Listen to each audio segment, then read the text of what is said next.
Hello friends, എല്ലാവർക്കും നമ്മുടെ പുതിയൊരു വീഡിയോയിലേക്ക് സ്വാഗതം.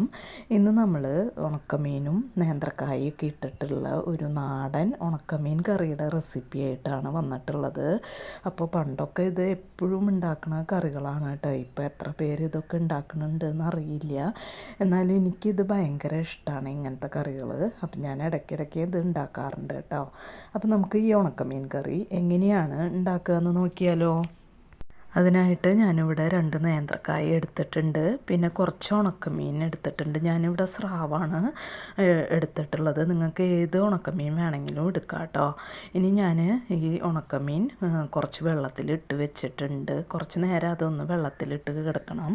അപ്പോൾ വല്ലാണ്ട് ഉണക്കമീനിൽ ഉപ്പൊക്കെ ഉണ്ടെങ്കിൽ കഞ്ഞിവെള്ളത്തിൽ കുതിർക്കാനായിട്ട് വെക്കാം. അല്ലെങ്കിൽ കഞ്ഞിവെള്ളത്തിൽ 2 ന്യൂസ് പേപ്പറൊക്കെ ഇട്ടിട്ട് വെച്ചിട്ടുണ്ടെങ്കിൽ നല്ലോണം ഉപ്പ് പോവും കേട്ടോ ഉണക്കമീനിന്.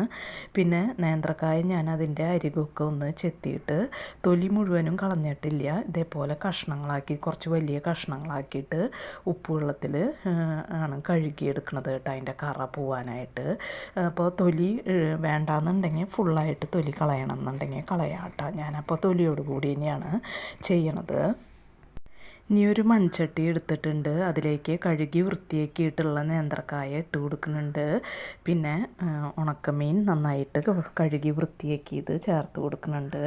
പിന്നെ ഒരു 1/2 ടീസ്പൂൺ മഞ്ഞൾപ്പൊടി ചേർത്ത് കൊടുക്കുന്നുണ്ട്. പിന്നെ ഇതിലേക്ക് 1/2 ടീസ്പൂൺ എരിവുള്ള മുളക് പൊടി ചേർത്ത് കൊടുക്കുന്നുണ്ട്. പിന്നെ ഇതിലേക്ക് കുറച്ച് കരിവേപ്പിലയും 2 പച്ചമുളകും കട്ട് ചെയ്തത് ഇട്ട് കൊടുത്തിട്ടുണ്ട്. പിന്നെ ഇതിലേക്ക് ഞാൻ കുറച്ച് ഉപ്പ് ചേർത്ത് കൊടുക്കുന്നുണ്ട്. അപ്പോൾ എൻ്റെ ഈ ഉണക്കമീനിൽ ഉപ്പ് കുറവാണ്, അതുകൊണ്ടാണ് ഞാൻ ഇപ്പം തന്നെ ഉപ്പ് ചേർത്ത് കൊടുത്തിട്ടുള്ളത്. അപ്പം നിങ്ങളുടെ ഉണക്കമീനിൽ ഉപ്പ് ഉണ്ടോയെന്ന് അറിഞ്ഞതിന് ശേഷം മാത്രം ചേർത്ത് കൊടുത്താൽ മതി കേട്ടോ. കറിയൊക്കെ നന്നായി തിളച്ചതിന് ശേഷം ഉപ്പ് നോക്കിയിട്ട് പിന്നെ വേണമെന്നുണ്ടെങ്കിൽ ചേർത്ത് കൊടുത്താൽ മതി. പിന്നെ ഞാൻ ഇതിലേക്ക് കുറച്ച് പുളി പിഴിഞ്ഞ വെള്ളം ഒഴിച്ച് കൊടുക്കുന്നുണ്ട്. നിങ്ങൾക്ക് വേണമെന്നുണ്ടെങ്കിൽ കുടംപുളി ചേർത്ത് കൊടുക്കാം. ഞാനിവിടെ വാളംപുളി പിഴിഞ്ഞതാണ് ചേർത്ത് കൊടുക്കുന്നത്. പിന്നെ പാകത്തിനുള്ള വെള്ളം ചേർത്തിട്ട് ഇത് അടുപ്പത്ത് വെച്ച് നമുക്കൊന്ന് വേവിച്ചെടുക്കാം. അപ്പോൾ മൂടി വെച്ചിട്ടാണ് നമ്മൾ വേവിച്ചെടുക്കുന്നത്. അപ്പോൾ നോക്കുമ്പോൾ കായ ഒന്നും കൂടി ഒന്ന് വെന്ത് വരാനുണ്ട്. അപ്പോൾ ഒന്നും കൂടി ഒന്ന് മൂടി വെച്ച് വേവിക്കാം. ഈ സമയത്ത് നമുക്കിതിലേക്ക് ഒരു അരപ്പ് റെഡിയാക്കാം. അതിനായിട്ട് ഞാനിവിടെ ഒരു 2 പിടി തേങ്ങ ഒരു മിക്സിയുടെ ജാറിലേക്ക് ഇട്ട് കൊടുത്തിട്ടുണ്ട്. ഇതിലേക്ക് ഒരു 6 ചെറിയുള്ളി തൊലി കളഞ്ഞത് ഇട്ട് കൊടുത്തിട്ടുണ്ട്. ഇത് നന്നായിട്ട് നല്ല പേസ്റ്റ് പോലെ കുറച്ച് വെള്ളം ചേർത്തൊന്ന് അരച്ചെടുക്കാം. ഇപ്പോൾ നേന്ത്രക്കായൊക്കെ ഇവിടെ നന്നായിട്ട് വെന്ത് വന്നിട്ടുണ്ട്. ഇതിലേക്ക് അരച്ച് വെച്ചിട്ടുള്ള തേങ്ങയുടെ കൂട്ട് ചേർത്ത് കൊടുക്കുക.